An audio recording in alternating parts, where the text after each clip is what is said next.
All right, now we're ready for the 7.2 lesson. We're going to talk about similar polygons. We talked about congruent polygons a few chapters back, up a little bit back, but now we're going to talk about similar polygons and what they are. First thing you're going to do is complete this warm-up. It's going to pertain to what we were doing with the previous lesson, 7.1, so use those notes to help you out, please.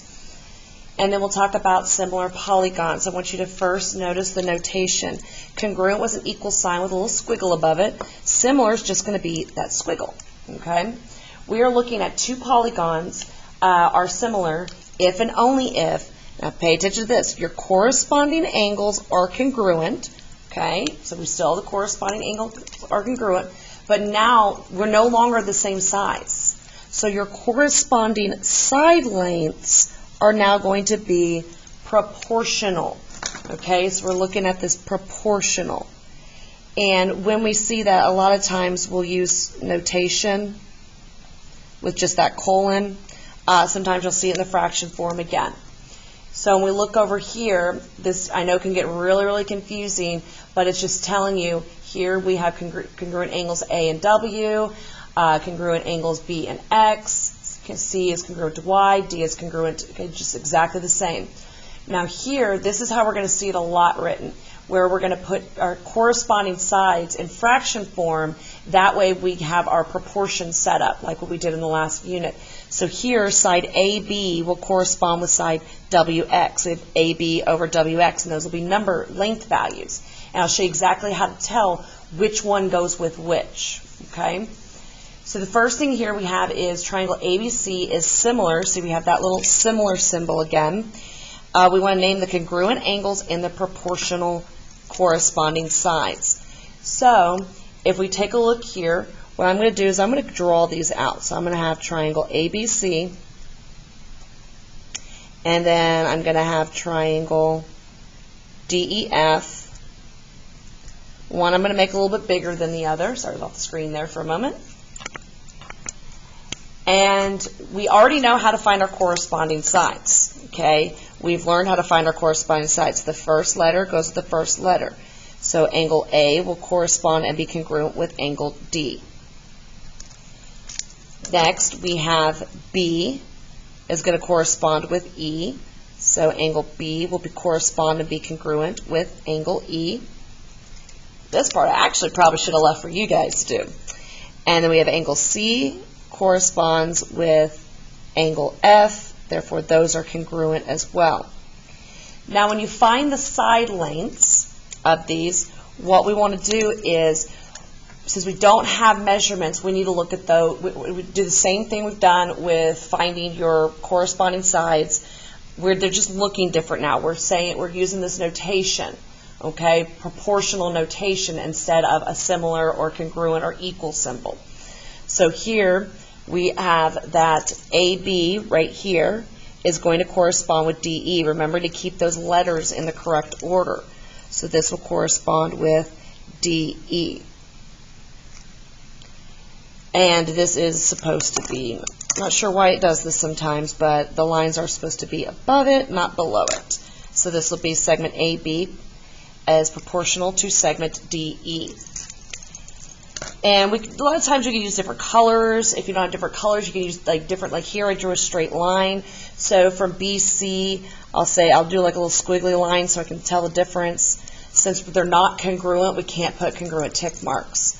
So this, I'm going to match it up with the same little design here. Segment BC will be proportional to segment EF. And then we'll just do little squiggles. Segment CA. Now again, keep in mind what order. We went from C to A, so we need to go F to D, segment FD. Okay? When we write this with our proportions, we'll start over here, we'd say the length of AB to DE would be equal to the length of BC to EF, and that would be equal to the length of CA to FD. Okay? You're going to do number 2 on your own. And I'll do a little bit to help you out here. We want to do all of its corresponding angles and proportional parts that relate to the sides, the corresponding sides. Okay, follow the letters here. And so what we're looking at is angle F would be congruent to what? Angle G would be congruent to what? And angle H would be congruent. Then just like we did over here on the bottom side here, we're going to say that segment FG, and then it will be proportional to which side on the other triangle. Then we can have segment GH will be proportional to what? Sorry, a little sloppy there. And then segment FH will be proportional to which side. And then we can also note our lengths here. FG to what is equal to GH to what is equal to FH to what. So all we're doing is following exactly what we did up here. Okay. Now we'll talk about scale factor. We've talked about scale factor a lot. In Texas, you talked about it in 8th grade. We also talked about it at the very beginning of the school year when we were dealing with dilation.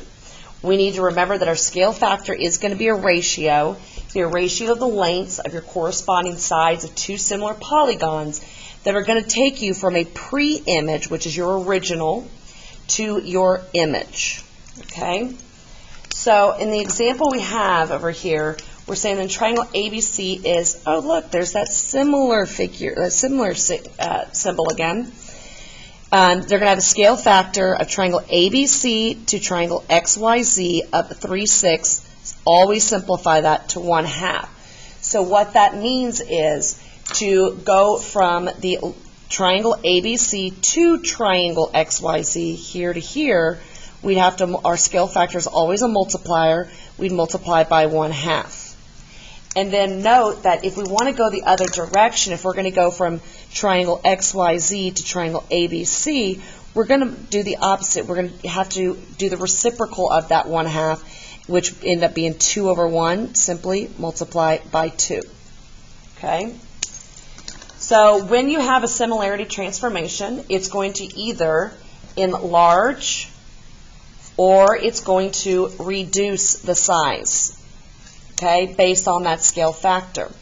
Here, we need to remember that if K, remembering that K is going to stand for, it's going to represent your scale factor. Okay, we'll talk about that formula in a minute. If K is greater than 1, think about greater, it's going to get greater, it's going to get bigger, which is an enlargement. So then the figure was enlarged. If your scale factor is between 0 and 1, a lot of times we say less than 1, but it cannot be 0. It has to be, if you have a scale factor of 0, then you multiply by 0, you don't have anything. So if it's between 0 and 1, meaning it's smaller than 1, it's going to get smaller, so the figure was reduced. We need to remember the formula for scale factor is very, very important. It is going to be new over old. You always put a new coat of paint over an old coat of paint. When you're laying bricks, you're going to lay down a layer of bricks, and then on top of it, you're going to put the new layer of bricks. Okay? And going from here to here is just showing you that if you're going from triangle ABC to DEF, this is actually missing it, but this should say KA, so we're going to multiply A, the length, by the scale factor. We're going to multiply C by that scale factor, and we're going to multiply B by that scale factor to get our new side lengths. Okay? The next page, you're going to have a lot to do on your own, but it's not hard stuff. Okay? The first thing we're going to talk about is we have these two triangles. One, decide if they're similar or not, and what the scale factor is. Well, to figure out if they're similar or not, we first need to figure out we need to find the ratios of each of the corresponding sides. And then we need to compare their cross products. What? Well, let's take a look first. Okay? Let's figure out which sides correspond. The way you do this is match your small side with your small side. So we're going to take the small side over here, 11.5. It's going to correspond with the smallest number on the other triangle, the 9.2. So if you don't have colors, you could do like the line. So these two are going to correspond. So then you would have 11.5 over the 9.2, what we saw before. this will be set equal to, okay, well, let's go to the middle one, or the medium one now. So that would be this 12.5. Okay, again, we can just do little doodles. And then the middle size, the middle number over here is going to be that 10. So these two will correspond. So then we would have 12.5 over 10. Now I'm putting, whichever one you put on top has to remain on top, okay? I'm going between triangles here. I can't say 11.5 over 9.2 and then go over here and switch to 10 over 12. You have to stay consistent, okay? And then your last one here, your largest number with your largest number. So if I don't give you the names of the triangles, that's how you can, I give you numbers instead, that's how you can figure it out. So then we'd have our 15 over our 12. Now when you look at these, you don't have to, but a good thing to start getting in the habit of is reducing any of these fractions that you can. This right here will actually simplify down to 5 over 4, so you have a smaller number you can use. You do not have to do that. Absolutely not. You can leave it as 15 over 12. So this is that step of reduction. If you can reduce any of them, reduce it for smaller numbers. The next step we need to do is we need to compare the cross product. So what we're going to do is we are going to cross multiply each side with each other side. Okay, I know it sounds a little bit confusing here, but let's take a look. I'm going to go with my small side and my medium side first. So I'm going to cross multiply these, and our goal is that when we cross multiply, we don't have x this time, but we make sure that the number is the same on both sides. So here, if we take 11.5 over 9.2, and we do a cross product, or what we also known as cross multiply, with our 12 over 10, when we cross multiply right here, your 11.5 times 10, and we cross multiply here, 9.2 times 12.5. We want to make sure that if these are proportional, then it should have the same number. So we multiply 11.5 times 10, we're going to get 115. When we multiply 9.2 times 12.5, we are also going to get 115. So these came out as the exact same number. So we have proportional sides. But we have to make sure that all three sides are proportional. We've only proven 2 of them. So now let's take the middle and the large one. So we'll take the 12.5 over 10, and we will set it equal to, and I'm going to use the smaller number here, 5 over 4. So we have smaller numbers to use. So we'll multiply this 12.5 times 4, and we'll multiply that 10 times 5. 12.5 times 4 is going to give us 50, and 10 times 5 gives us 50. So these two are also proportional. So let's always double check that last one. So we did the small and medium, we did the medium and large. Now we need to do the small and large. So 11.5 over 9.2. We're going to set that equal to the large of 5.2. We'll cross multiply 11.5 times 2, set that equal to our 9.2 times 5. When we do that should be a 4. Apologize about that. Get that changed for you. So this will be a 4. 11.5 times 4 will give you 46. 9.2 times 5 is going to give you 46 also. So since all three ended up with the same number on both sides, we do have similar triangles. Everything is proportional. So here we're going to say, yes, they're similar. All right. And we need to make sure that we figure out that scale factor. So with that scale factor, we want to know our new over old. So we need to remember that the second one here is going to be the new. This is going to be the old, or new over original. So we can just pick any of these numbers and any of these numbers that we want to. The 12 and the 15 correspond, and those are smaller numbers, so that might be easiest for us. So we'll take our 12 over 15, new over old, simplify that, and we found out that this will simplify to 4 over 5. So that will be our scale factor. Okay. Number 4, we have our quadrilateral CBAD. We want to figure out what order the other letters go in. So I will go ahead and let you know that they are set up in the same orientation. So over here when we look at point C is going to go with point G. So we'll have, we would have to have quadrilateral, G, okay, and then we went to B, so we're going to go G to F, to E, to H. When we're dealing with quadrilaterals, we'll learn more later, you have to go around the circle. You can't just skip around wherever you want to go, okay? So we're going to find the scale factor to create the quadrilateral EFGH. That means this is going to be the new. So all we need to do is we just need to pick two different sides that correspond, and we need to put the new over the old.